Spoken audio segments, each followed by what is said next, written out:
Mayor পরিষদ অতীক ঘোষ মহাশয়, তাকেও অনেক অনেক স্বাগত আমাদের মধ্যে থাকার জন্য এবং ধন্যবাদ।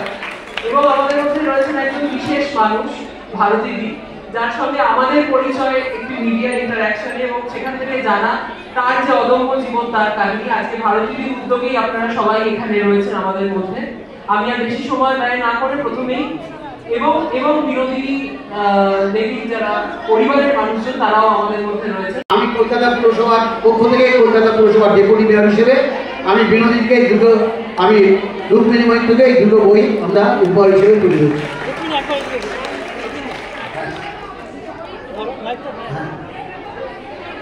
একটা হচ্ছে লিগাসি অফ স্টার থিয়েটার, আর একটা স্টার থিয়েটারের পুনর্জীবন।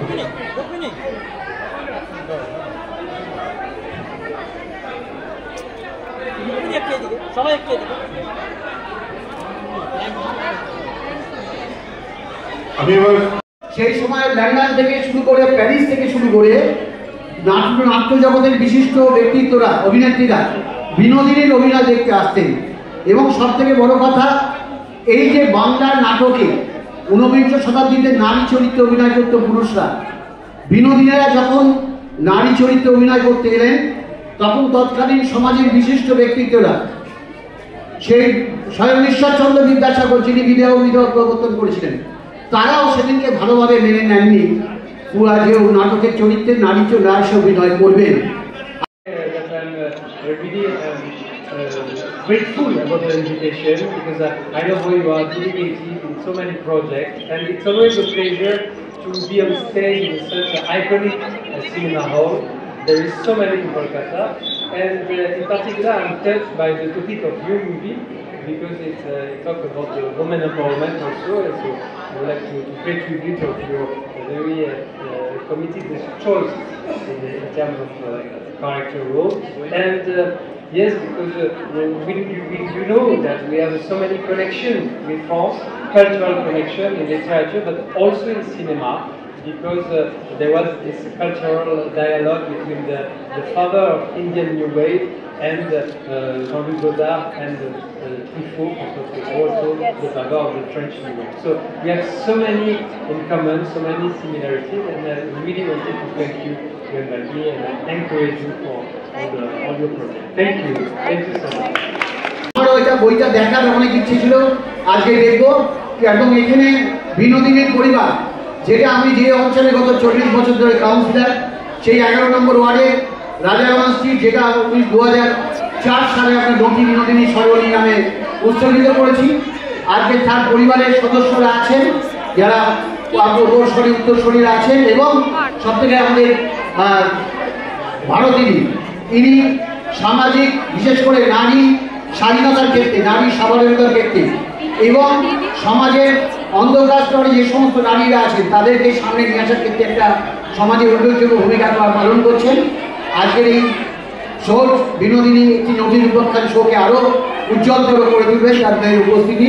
আমি এই এলাকার কাউন্সিলর স্টার থিয়েটার যেখানে অবস্থিত, সেই এলাকার কাউন্সিলর হিসেবে এবং কলকাতার ডেপুটি মেয়র হিসেবে আমি বিনোদিনীকে স্বাগত জানাচ্ছি। বিনোদিনীর চরিত্রে অভিনয় করার জন্য অনেক অনেক অভিনন্দন জানাচ্ছি রূপমণি বৈদ্যকে। শুভ সন্ধ্যা। প্রথমে বলি যে আমি একটু ক্ষমা প্রার্থী, একটু কনফিউশন হয়ে গেছে ওপরে আর নিচে মিলে, তো ওনারা সবাই নিচে আসছেন সেই জন্য। কিন্তু এটা বলতে চাই যে অবভিয়াসলি এই মঞ্চে দাঁড়িয়ে আমি অনেকবার বিনোদিনী নিয়ে অনেকটা কথা বলেছি, কিন্তু আজকে হয়তো আমার কথা বলার সময় না, আজকে হয়তো ছবিটার কথা বলার সময়, এবং এই মঞ্চে যারা আছে তাদের অবভিয়াসলি অতীতদা অনেক অনেক ধন্যবাদ আজকে এসে for honouring and gracing this occasion. Thank you so much. এটা সত্যি একটা বিশাল বড় পাওনা যে আপনি আজকে এখানে এসেছেন বিনোদিনী দেখতে, এবং বিনোদিনীকে অনার করতে, রুক্মিণী বলবো না, বিনোদিনীকে অনার করতে বলবো। এবং আমাদের সঙ্গে আমাদের প্রেমিয়ারও ছিলেন বিনোদিনী দাসির বাড়ির পরিবারের সবাই, ওনাদের সাথে তো আমাদের আলাপ আছেই, কিন্তু আর একজন খুব স্পেশাল একজন মানুষ আজকে আমার পাশে দাঁড়িয়ে, ওনার সঙ্গে আমার দেখা হয়, এবং উনি আমার মনে হয় ইন্সপিরেশন বা মোটিভেশনের থেকে একদমই কিছু কম নয়, বরঞ্চ আমার মনে হয় যে আরেকজনের যদি বায়োপিক হওয়া দরকার সেটা হলো আমার পাশে যে দাঁড়িয়ে আছে ভারতী দি। মুহূর্তে দর্শককে অসংখ্য ধন্যবাদ যে পরিমাণে ভালোবাসা দিয়েছেন আপনারা সবাই বিনোদিনীকে, যেভাবে আপনারা গ্রহণ করেছেন এবং তাকে তার যোগ্য সম্মানটা দিয়েছেন। যেভাবে বিনোদিনী আমাদের ছবিটাকে, যে আমরা রিভিউজ পেয়েছি, আমরা যেভাবে হাউসফুলস পেয়েছি, যেভাবে দর্শক এখনও লিখছে ছবিটাকে নিয়ে, সত্যি আমরা আমি আমার গোটা টিম প্রচণ্ড খুশি। আমরা প্রতিটা দিন সোশ্যাল মিডিয়ার মাধ্যমে বা নানান চিঠি আসছে বাড়িতে, চিঠির মাধ্যমে আমরা নানান রকমের মেসেজেস পাচ্ছি সকলের থেকে, এবং এইভাবে বিনোদিনী কে তার প্রাণ ফিরিয়ে দেওয়া এবং কোন একটা ভাবে হয়তো বিনোদিনী একটা রিইনকার্নেশন হওয়া 2025-এ দাঁড়িয়ে সত্যি আমরা খুব খুশি। বিনোদিনী নিয়ে আর নতুন করে কিছু বলার তো নেই, কারণ বিনোদিনী নিয়ে রুক্মিণীর যে আদম্য প্রচেষ্টা এবং দর্শকদের কাছে পৌঁছে দেওয়ার জন্য যেভাবে সে পরিকল্পনা করছে, নানান রকম জিনিস ভাবছে এবং সেগুলো খুব সুন্দর সুন্দর আইডিয়াস নিয়ে এসে যে করছে এবং মন থেকে করছে, এটা যে শুধুই জনমাধ্যমে পৌঁছানোর জন্য বা যেটাকে বলে প্রমোশনাল অ্যাক্টিভিটির জন্য করা, সেটা কিন্তু না। এগুলো কিন্তু ওর মন থেকে আসছে এবং মন থেকে ওই জিনিসগুলো করছে। সেটার জন্য তো আমার মনে হচ্ছে কোথাও গিয়ে ওকে আমি সাধুবাদ জানাই আজকে যে স্ক্রিনিংটা করার জন্য, এবং সেটাতে বোঝা যায় যে তার মানসিকতাটা শুধু হিরোইনের বা একটা অভিনেত্রীর মানসিকতা নয়, সে বিনোদিনী সদস্য হিসেবে সেই কাজটা করছে। এবং I would say that thanks to Rukmini Maitra and the production of the movie, I discovered an amazing story of Binodini, and I discovered this iconic venue, this magnificent cinema hall. It's only in Kolkata that we can have this kind of story and experience, when the past join the present and also connect the future, because the topic of women empowerment is very meaningful today. So I would like really to express my deep gratitude to the production, to Rukmini Maitra, also because it is thanks to this kind of artist, actress, filmmaker, who has a great open-mindedness and who are interested to connect with different culture. But I would say that we share also with the French culture this heritage and this love for the cinema. So it's not a coincidence that the second edition of the French Film Festival will take place after the successful first edition, bigger, and also that we are very glad and delighted to connect this edition with iconic actors like Naziruddin Shah, filmmaker Gautam Ghosh, Sudhir Mishra, Nandita Das. All have been celebrated in Cannes Film Festival. This is the cultural bridge that we try to build, and it is thanks to the people like Rukmini Maitra and all the iconic name that I share with you previously. Binodini দেখার পর যখন আমার মা কাঁদছিল, সেটা আমার কাছে best review ছিল। সেইটা কোনোদিনও তার থেকে বড় কিছু হতে পারে না। অবভিয়াসলি আমার মনে আছে যেদিনকে আমাদের প্রেমিয়ার ছিল, ওনারা এসেছিলেন এবং তখন আমাকে বলেছিলেন যে আমরা যখন 100 বছর পূর্ণ হয়েছিল তখন আমরা বাড়িতে অ্যালাউ করেছিলাম লোকেদের আসেন, তারপর থেকে আমরা পুরো বন্ধ করে দিয়েছি। তো প্রায় 50 বছর পর ওনারা ওনাদের দরজার খোলে এবং আমাদেরকে ইনভাইট করেছিলেন। আমি এবং আমার পরিচালক রাম গেছিলাম সেখানে, এবং তারা আমাদেরকে খুব আদর আপ্যায়ন করেন এবং বিনোদিনীর ঘর, ওনার খাট, ওনার বিছানা, ওনার আয়না, যেটা আমি বললাম যে প্রতিটা অভিনেত্রীর জন্য এটা খুবই দরকার, এবং ওনার প্রতিষ্ঠান করা রাধাকৃষ্ণর মন্দির, সব কিছু, তুলসীতলা, সব আমরা দেখি সেদিনকে। এবং সেদিনকে আমি ওনাদেরকে বলি এই আজকের এই স্ক্রিনিংয়ের কথা। ওনারা ভীষণ খুশি যে ফাইনালি বিনোদিনী তার স্বাদের থিয়েটারটা ফিরে পেয়েছেন বলে। আমরা প্রচুর চেষ্টা করেছিলাম কিন্তু কোনোভাবে আমরা কারোর কাছে পৌঁছাতে পারিনি, কিন্তু আজকে যে বিনোদিনী থিয়েটার হয়ে গেছে এটা ওনারা খুব খুশি। এবং যেই মুহূর্তে আমি বললাম যে আমাদের একটা স্ক্রিনিং হবে, বলে যে আমরা আসবো, এটা তো আমরা হোস্ট করব, তো ওনারা ভীষণ খুশি। বাংলা তো আপনারা কি আবার দেখবেন? তখন বলছে যে আরে আমরা বারবার দেখবো। তাই না যে বাহ খুব ভালো। বলছে শুধু ওনার পরিবারের অংশ হয় না, দর্শক হিসাবে আমাদের এতটাই ভালো লেগেছে ছবিটা। এবং এটাই সব থেকে বড় পাওনা দর্শকের কাছ থেকে, সেটাই যে তারা আসছে, তারা 2-3 বার করে ছবিটা দেখছে এবং এতটা ভালোবাসা দিচ্ছে, তো আমরা খুব খুশি।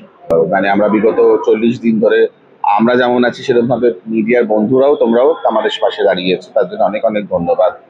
আর চতুর্থ সপ্তাহে বিনোদিনী একটি উপাখ্যান বিনোদিনী থিয়েটারে চলছে, হাউসফুল চলছে, দর্শকরা আসছে। সেই দর্শকরা আসছে কারণ আবার সেই জনমাধ্যমে তোমাদের থ্রু দিয়ে তারা জানতে পারছে এবং তারা ভালো সিনেমা দেখতে আসছে। তাই জন্য আমি তাদের কাছেও অনেক কৃতজ্ঞ যে আমরা বলেইছিলাম যে এই সিনেমাটা যদি দর্শকরা দেখে, এই সিনেমাটা যদি দর্শকরা ভালো বলে, তাহলে আমরা এরকম সিনেমা বানাতে পারবো। তো সেখানে গিয়ে দাঁড়িয়ে কোথাও হয়তো দর্শকদের সেই ভালোবাসাটা আমরা এখনো পেয়ে আসছি। আর আজকে যারা এসেছেন যৌনকর্মীরা বা তারাও সমাজের একটি ভীষণ গুরুত্বপূর্ণ একটি অংশ, এবং তারা এসেছেন এবং তারা সিনেমাটা দেখছেন। আশা করি তাদের ভালো লাগবে। সিনেমার পরে তাদেরও রিয়াকশন তোমরা নিও, কেমন তাদের কিরকম লাগলো সেটাও মানে ক্যামেরা বন্দি করে রেখো, তাহলে আমরা জানতে পারবো যে তাদের অনুভূতি কিরকম ছবিটা দেখে। আমার মনে হয় এটা একটা সুন্দর প্রচেষ্টা। এই জন্য রুক্মিণীকে, দেবকে, প্রযোজক প্রতীককে সবাইকে সাধুবাদ জানি। অফকোর্স খুব খুব মানে খুব এক্সাইটিং একটা বিষয় যে ওরা বিনোদিনী প্রথম আমরা যেই ফেস্টিভ্যালে পাঠাই সেখানেই সিলেক্টেড হয়ে যায় এবং তাদের ক্লোজিং ফিল্মটা হতে চলেছে Florida south Asian international film festival. So obviously এই 23 তারিখেই দেখানো হবে। তো আমরা খুব এক্সাইটেড অ্যাজ এ টিম যে ঠিক আছে, আমাদের এখানে তো সবাই দেখেছেন, বোম্বে, দিল্লি, পুনা, হায়দ্রাবাদ, কলকাতা সব মিলে, এবার বিদেশেও যেতে চলেছে বিনোদিনী। একটু আগে অতীনদা যেটা মঞ্চে বললেন যে সেই সময় মানে সেই 1800 সময় 19th সেঞ্চুরি টাইমে দেশ বিদেশ থেকে লোকেরা আসতেন, প্যারিস থেকে লোকেরা আসতেন শুধু বিনোদিনীর অভিনয় দেখতে। তো আজকে আমাদের এই ছোট্ট প্রচেষ্টা, আজকে আমাদের বিনোদিনী যেন 7 সাগর পার করে যেতে চলেছে সেখানে, আমরা খুব খুশি। আমি ভাবিনি যে কোনোদিনও বিনোদিনীর বায়োপিক করবো। তা আমার মনে হয় আমি যতটা কোনো কিছু প্ল্যান করব না, আমি কোনোদিন অভিনেত্রী হিসেবে কিছু তো সেরকম ভাবে পদক্ষেপ কি নেব কোনোদিনও তো প্ল্যান করিনি। তো এখনো সেই অর্থে কিন্তু কিছুই আমার মাথায় নেই। সো যেটা আসবে, যেটা আমাকে আবার কোনো পরিচালক যেরকম রাম বোম্বে থেকে ফোন করেছিল, কেউ আমাকে কখন কোথা থেকে ফোন করবে তখন দেখা যাবে কি হবে। কিন্তু যেটাই করব এই একটা 100% সিনসিয়ারিটি এবং অনেস্টি দিয়ে করার আমার সবসময় ইচ্ছে থাকে। ইমোশনটা তো রেজাল্টের পরে আসে আরো বেশি, কিন্তু আমার মনে হয় পরিশ্রমটা জন্যই এই রেজাল্টটা পাওয়া। আমার মনে হয় আমরা সবাই নিজের নিজের জায়গা থেকে চেষ্টা করি যে আমরা যে কাজটা করি সেটা আমরা যত বেশি দর্শকের কাছে নিয়ে যেতে পারি। এবং তার থেকেও বেশি আমার মনে হয় যে at the end of the day একটা মধ্যবিত্ত বাড়ির একটাই আবদার থাকে যে একটু সম্মান এবং স্বীকৃতি। তো আমার মনে হয় সেইটা যেখানেই আমরা পাবো সেখানেই আমরা চলে যাব। তো ঠিক তাই। আর এবং আজকে বিনোদিনী এত বড় সম্মান পাচ্ছে ফ্লোরিডা থেকে, এরকম একটা ফিল্ম ফেস্টিভ্যাল থেকে, তো অবশ্যই মানে ভাবিনি এত কিছু, সত্যি ভাবিনি। শুধু একটাই ছিল যে বাবা ছবিটা প্রথমে হলো হোক, ছবিটা আগে বানাই, তারপরে ছবিটা বানিয়ে শেষ করি, তারপরে ছবিটা শেষ করার পরে রিলিজ হয়ে যাক, এইটুকুই। এখন যেগুলো যা যা পাচ্ছি, হাউসফুল হওয়া, দর্শকের ভালোবাসা, বা আজকে বিদেশ পাড়ি বা বিদেশ যাওয়া ছবিটাকে নিয়ে, আমার মনে হয় এগুলো সব আমার কাছে বলে না ব্রাউনি পয়েন্টস, বোনাস, পুরোটাই বোনাস হয়ে উঠেছে। তো এগুলো সবই আমি বিশ্বাস করি যে মা বাবা এবং ভগবানের আশীর্বাদ।